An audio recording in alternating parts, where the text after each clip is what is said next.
والا سید سجاد، یہ دو تاریخیں رقم کی گئی ہیں. ایک ثقیفہ کی تاریخ اور ایک غدیر کی تاریخ. اب یہی دو تاریخیں چل رہی ہیں، ایک ثقیفہ کی تاریخ اور دوسرے غدیر کی تاریخ. لیکن پڑھنا میری ذمہ داری ہے اور برابر میں چیک کرتے رہنا آپ کی ذمہ داری ہے. آنکھیں بند نہیں ہونا چاہیے. آپ عبادت میں شامل رکھیے گا اپنے دائیں اور بائیں والوں کو بھی. کہا ایک ثقیفہ کی تاریخ، دیکھیں ایک غدیر کی تاریخ. ثقیفہ نے ہر دور میں چاہا کہ غدیر ختم ہو جائے. ثقیفہ نے ہر دور میں چاہا کہ غدیر مٹ جائے. ثقیفہ نے ہر دور میں یہی کوشش کی کہ غدیر کا خاتمہ ہو جائے، مگر غدیر آج بھی باقی ہے. ثقیفہ ختم ہو گئی، ثقیفہ ختم ہو گئی، غدیر آج بھی باقی ہے. کبھی سوچا علماء سے پوچھا کہ ثقیفہ کیوں ختم ہو گئی، غدیر آج بھی کیوں باقی ہے؟ تو بس یہ فلسفہ یہی ہے کہ ثقیفہ کا امام تھا، غدیر کا امام ہے.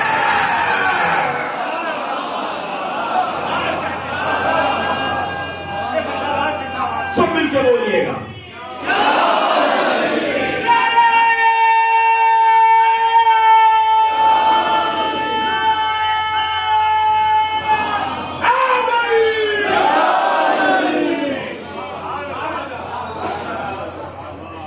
سید سجاد کیسے کردار کا نام ہے.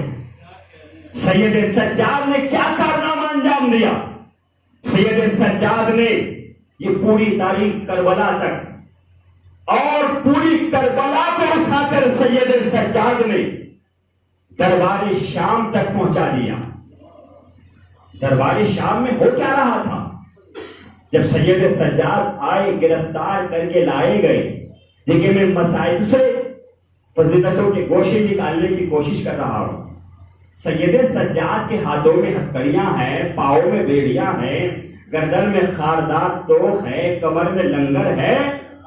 اور سید سجاد کو لا کر یزید کے سامنے دربار میں کھڑا کر دیا گیا اور یزید سامنے تخت پر بیٹھا ہوا تھا اور 700 کرسی نشین تھے جو وہاں موجود تھے. یہ کرسی نشین ہی نہیں تھے بلکہ انہیں تاریخ رقم کرانے کے لیے بلایا گیا تھا، انہیں تاریخ لکھوانے کے لیے بلایا گیا تھا. کیا تاریخ؟ اب یزید نے اپنا ایک درباری خطیب تیار کر رکھا تھا. یزید نے اس کو سکھایا ہوا تھا کہ اب تو تخت پہ جانا، اب تو جانے کے بعد منبر پہ بنی ہاشم کی برائی کرنا اور بنی امیہ کی تعریف کرنا. یہ پہلا کام تھا. اور منبر پہ جانے کے بعد یزید کو خلیفہ رسول بتانا ہے اور حسین کو باغی لکھوانا ہے. جا کے بتانا ہے کہ ہم نے اس باغی کو اس لیے قتل کیا کیونکہ یہ اللہ کو نہیں مانتا تھا، یہ قرآن کو نہیں مانتا تھا، یہ رسول اور آل رسول کو نہیں مانتا تھا. یہ تاریخ یزید لکھوانے کے لیے بیٹھا ہوا تھا. جب سید سجاد دربار میں آ گئے اور وہ 700 کرسی نشین جو تاریخ لکھنے کے لیے بیٹھے تھے، ان کے ہاتھوں میں ایک قلم تھا اور ان کے ہاتھوں میں کوڑے کوڑے صفحات تھے. کوڑے صفحات تھے. اب ہونے کیا جا رہا تھا؟ یزید کا درباری خطیب منبر پہ جا رہا تھا. اب منبر پہ جانے کے بعد جو بھی کہے گا، اب یہ تمام لکھنے والے اس بات کو کاغذ پہ لکھیں گے اور آج تاریخ بن جائے گی. لکھ دیا جائے گا کہ یزید خلیفہ رسول کا نام ہے اور حسین باغی کا نام ہے. دربار میں یہی تو ہونے جا رہا تھا. یزید کو خلیفہ لکھا جانے والا تھا اور حسین کو آج باغی لکھا جانے والا تھا. درباری خطیب یزید کے حکم سے منبر پہ پہنچا اور منبر پہ پہنچنے کے بعد اب درباری خطیب نے بنی ہاشم کی برائی کرنا شروع کی کہ یہ اللہ کو نہیں مانتا تھا، یہ رسول کو نہیں مانتا تھا، یہ قرآن کو نہیں مانتا تھا، یہ حدیث کو نہیں مانتا تھا، یہ قرآن کو نہیں مانتا تھا، یہ وحدانیت پر ایمان نہیں رکھتا تھا۔ اب لکھیے کہ یزید خلیفہ رسول کا نام ہے اور حسین باغی کا نام ہے۔ بس جیسے ہی اتنا فقرہ یزید کے درباری خطیب نے منبر پہ جا کر یہ جملہ کہا تو اب سید سجاد نے اپنے ہاتھوں کی زنجیروں کو ہلایا اور حیدری گرفتار لہجے میں کہا اسکت ایھا الخاطب، اے یزید کے درباری خطیب خاموش ہو جا۔ کس نے کہا؟ سید سجاد نے کہا اسکت ایھا الخاطب، اے یزید کے درباری خطیب خاموش ہو جا۔ بس جیسے ہی سجاد نے کہا کہ خاموش ہو جا، وہاں قلم چلنے والا تھا، کاغذ پہ لکھا جانے والا تھا کہ یزید خلیفہ رسول ہے، حسین باغی ہے۔ جیسے ہی سجاد بولے تو چلتے ہوئے قلم رک گئے اور کوہنیاں چلنے لگی کہ ابھی رک جاؤ، ابھی کچھ نہ لکھو، ابھی ٹھہر جاؤ، ابھی کچھ نہ لکھو، کہ چپ دیکھو دربار کا منظر بدل رہا ہے۔ کہ کیا منظر بدل رہا ہے؟ کہ تخت پہ بیٹھا ہوا بیمار لگ رہا ہے، زنجیروں میں بنا ہوا مختار لگ رہا ہے۔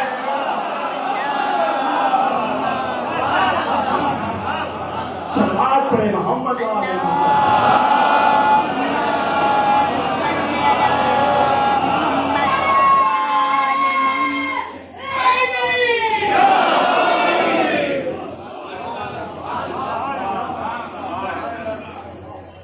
یہ بیمار لگ رہا ہے اور زنجیروں میں جو جکڑا ہوا کھڑا ہے یہ مختار لگ رہا ہے۔ خطیب خاموش ہوا، منبر سے نیچے آیا۔ اب سید سجاد نے کہا یزید اجازت دے کہ میں اس لکڑیوں کے ڈھیر پہ جا کر کچھ کہوں۔ میں نے کہا مولا لکڑیوں کا ڈھیر کہہ رہے ممبر ہے؟ کہ نہیں، یہی تو بتانا چاہتا ہوں کہ اگر کسی جگہ پر کھڑے ہو کر علی کی مخالفت کی جائے تو لکڑیوں کا ڈھیر ہے، ممبر نہیں ہے، لکڑیوں کا ڈھیر ہے۔ اور جہاں علی کی فضیلتیں بتائی جائیں وہ ممبر ہے۔ یزید اجازت دے کہ میں جا کر کچھ کہوں، تو یزید کہتا ہے نہیں، تم قیدی ہو، تم اسیر ہو، تمہیں ممبر پہ جانے کی اجازت نہیں ملے گی، اور اسیر کو بادشاہ کے سامنے زبان کھولنے کی اجازت نہیں دی جائے گی۔ اب سید سجاد نے اپنا رخ بدلا، لفظوں کو بدلا اور کہا یزید میں ممبر پہ جاؤں گا مگر اپنی کوئی بات نہیں کروں گا، اپنی طرف سے کوئی بات نہیں کہوں گا، یا تو اللہ کی بات کروں گا یا اس کے رسول کی بات کروں گا یا قرآن کی بات کروں گا یا حدیث کی بات کروں گا، اپنی کوئی بات نہیں کروں گا۔ اب تو دربار میں تاریخ لکھنے والے آئے تھے، بیٹھے ہوئے تھے، وہ کہنے لگے، کہا یزید تو کہتا ہے کہ یہ اللہ کو نہیں مانتا، اور یہ تو بات ہی اللہ کی کرنے کے لیے کہہ رہا ہے، اس کو جانے دے، یہ تو رسول کی بات کرے گا، اس کو جانے دے، بول لینے دے، کہ تمہیں نہیں پتا۔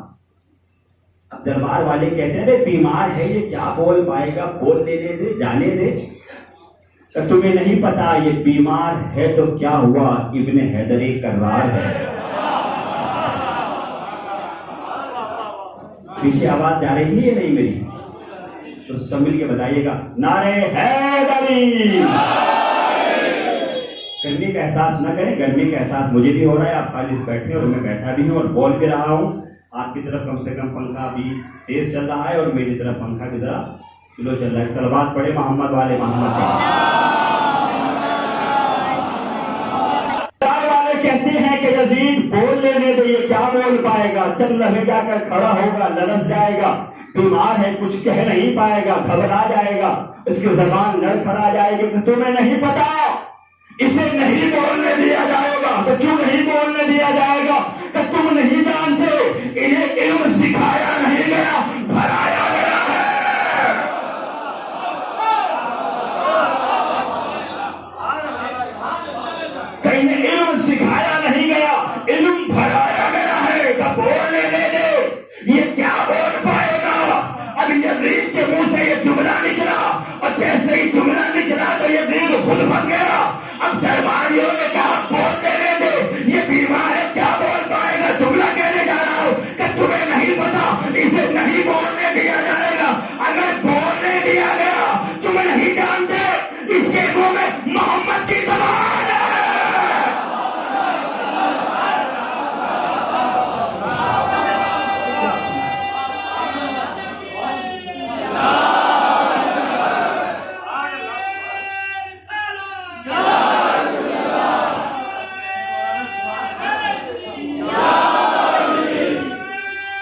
یہ کچھ نوجوانوں کی فرمائش ہے کہ میں خطبہ سجاد ہی پڑھوں. مجھے قید کیا گیا ہے اور آپ نے یہ پورا خطبہ نظم میں جناب حیدر صاحب سے سنا. بس فرق یہ ہے کہ میں نظم میں سنا رہا ہوں, میں ان کا ترجمہ کر رہا ہوں ان کے اشعار کا. آپ یہ سمجھیے گا کہ نہیں بولنا نہیں دیا جائے گا. کہ کیوں؟ کہ اس لیے کہ اس کے منہ میں محمد کی زبان ہے. اب دیکھنا ہے کہ آپ کتنا سمجھے, میں نے کتنا سمجھایا. جیسے یزید کی زبان سے جملہ نکلا کہ نہیں بولنے دیا جائے گا, اس کے منہ میں محمد کی زبان ہے. لفظ محمد کا نکلنا تھا, دربار والے بیٹھے تھے, کھڑے ہو گئے. وہ یزید کون سے محمد کی بات کر رہا ہے؟ وہ محمد جو کلمہ لایا, وہ محمد جو زکات لایا, وہ محمد جو خمس لایا, وہ محمد جو شریعت لایا, وہ محمد جو قرآن لایا.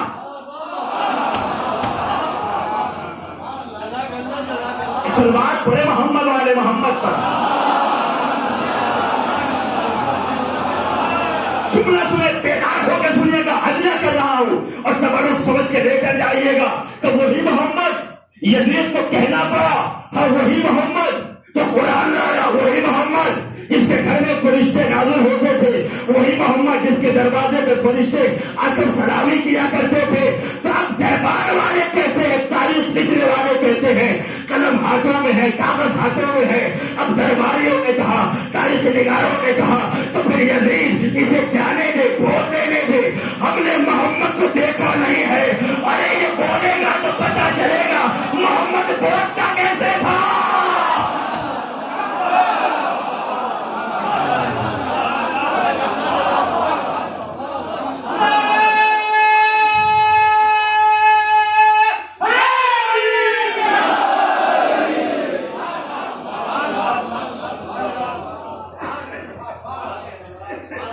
بولے گا تو پتا چلے گا کہ محمد بولتے کیسے تھے. یہ چلے گا تو پتا چلے گا کہ محمد چلتے کیسے تھے. اجازت ملی, سید سجاد اسیر ہیں. اب اسیر کے چلنے کا انداز دیکھیے. سجاد چلے لکڑیوں کے ڈھیر کی طرف. اب سارا دربار سجاد کے چہرے کو نہیں دیکھ رہا تھا, پیروں کو دیکھ رہا تھا. اور آپس میں کہنے لگے, چلتے ہوئے اسیر کو دیکھو, محمد ایسے ہی چلتے ہوں گے. محمد کا چلنے کا انداز یہی ہوگا. ایسا لگ ہی نہیں رہا تھا کہ دربار میں اسیر چل رہا ہے. لگ ایسا رہا تھا کہ جیسے سجاد نے پورے دربار کو اسیر بنا لیا ہے. سجاد پہنچے اور پہنچنے کے بعد کہا کہ اے درباری خطیب, تو نے مخلوق کو راضی کرنے کے لیے اپنے خالق کو ناراض کر دیا ہے. جو مخلوق کو راضی کرنے کے لیے خالق کو ناراض کر دیتا ہے, اس کا ٹھکانہ جہنم ہے. اب سجاد نے کہا کہ اللہ نے ہمیں 6 چیزیں عطا کی اور چند چیزوں کے ذریعے اللہ نے ہمیں کائنات میں فضیلت بخشی.